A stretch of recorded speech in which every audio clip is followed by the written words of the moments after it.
Olá, amigos do Vestibulando. Tudo bem? A nossa aula de hoje será sobre a expansão comercial marítima europeia, processo responsável pela formação do sistema colonial tradicional. Preste atenção neste cartoon.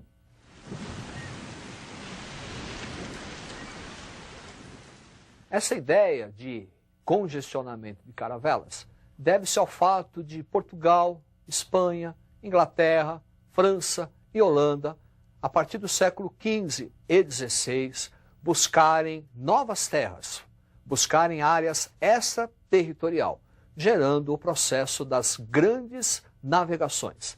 Essas grandes navegações tiveram vários fatores. Entre eles podemos dizer o avanço técnico, a invenção da caravela e o aprimoramento de instrumentos náuticos, como a bússola, o astrolábio, quadrante, sextante, que eram instrumentos que davam a localização exata da embarcação, independente da posição do Sol ou das estrelas.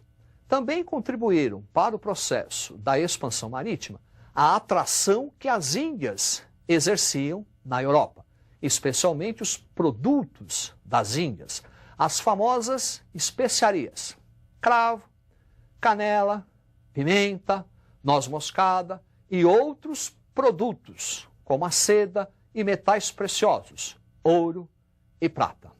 Para reforçar, preste atenção neste quadro.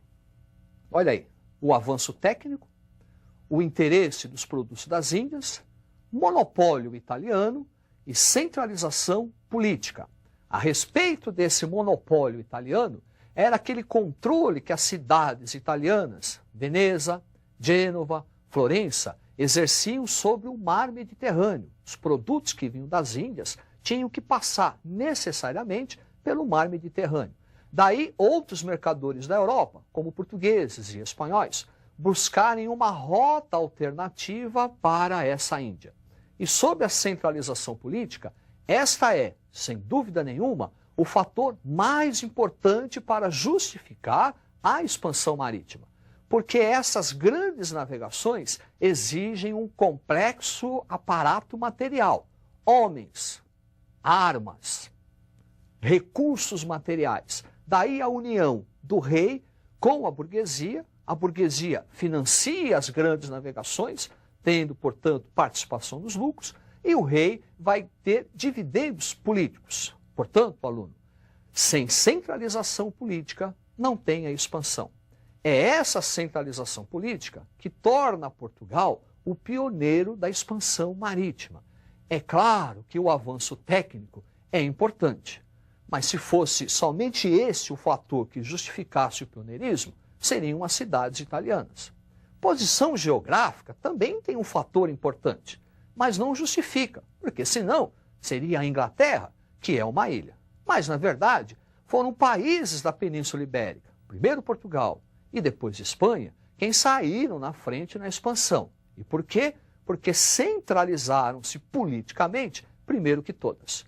Portugal, já no século XIV, realizou a sua centralização política através da famosa Revolução de Avis, onde uma poderosa burguesia mercantil se aliou ao rei, gerando recursos, gerando a possibilidade da expansão marítima. E aí inicia-se o famoso périplo africano, ou a expansão portuguesa. Observe atentamente este mapa. Aí está o início da expansão, no primeiro momento, conquista de Ceuta, no norte da África, depois uma expansão sobre as ilhas do Atlântico, Canária, Cabo Verde, Açores, depois costa do Atlântico, da África, Guiné. Em 1487, Bartolomeu Dias dobrou o cabo da Boa Esperança. 1498, Vasco da Gama atingiu as Índias. E a famosa viagem de Cabral, 1500, descobrimento do Brasil, e depois seguiu viagem até as Índias. As outras nações chegaram atrasadas no processo de expansão, porque não criaram as condições de centralização política.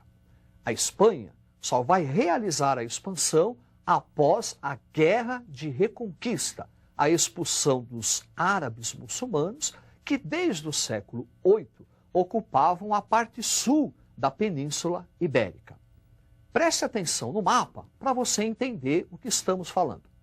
Aí está, perceba os reinos cristãos ao norte, Portugal, Castela, Leão, Navarra e Aragão, estão sistematicamente realizando uma guerra contra os muçulmanos no sul da península. À medida que as vitórias sobre os muçulmanos ocorriam, os reinos cristãos se expandiam e se uniam, surgindo 3 grandes reinos: Portugal, Castela e Aragão. Em 1469, houve um casamento político. Fernando de Aragão casou-se com Isabel de Castela, surgindo o moderno Reino da Espanha. E em 1492, o último reduto mouro, Granada, foi definitivamente incorporado ao território espanhol. A partir daí, criaram-se as condições para a expansão marítima espanhola. Cristóvão Colombo recebeu 3 caravelas: Santa Maria, Pinta e Ninha. Conhecedor da esfericidade da terra, acreditava ser possível atingir o leste viajando, navegando sempre em direção a oeste. Morreu em 1506, acreditando ter encontrado um novo caminho para as Índias. Na verdade, descobriu um novo continente. Continente esse que foi percebido por Américo Vespucci em 1501. Daí o continente ter sido batizado em sua homenagem. Ao longo do século XVI, Portugal e Espanha vão dividir o mundo entre si. Observe este mapa. A linha tracejada é o tratado estabelecido na bula Inter Cetera, que vai determinar que qualquer terra situada a 100 léguas a leste das ilhas de Cabo Verde pertenceriam à Espanha. Em 1494, nesse tratado indicado aí, a assinatura do Tratado de Tordesilhas, onde uma parte do continente americano vai pertencer a Portugal. Esse processo de expansão marítima vai trazer várias consequências. Entre elas, nós vamos ter a formação do sistema colonial tradicional, o retorno da escravidão, o escravismo e o eurocentrismo. Preste atenção neste quadro. Aí está, consequências da expansão, o sistema colonial, o escravismo, processo de acúmulo de capitais e o eurocentrismo. Por eurocentrismo, entende-se a Europa como referência, principal ponto de referência econômica, social, cultural e política. Pelo menos até a Segunda Guerra será referência. Exemplo, na América, o idioma são todos europeus, português, inglês. O sistema econômico utilizado na América, o capitalismo, também se desenvolveu a partir da América. Uma das negações desse sistema, o capitalismo, é o socialismo, que também se desenvolveu na América. E a acumulação primitiva de capitais. Primitiva porque foi a primeira forma que o capital encontrou para se auto-reproduzir, através das trocas mercantis.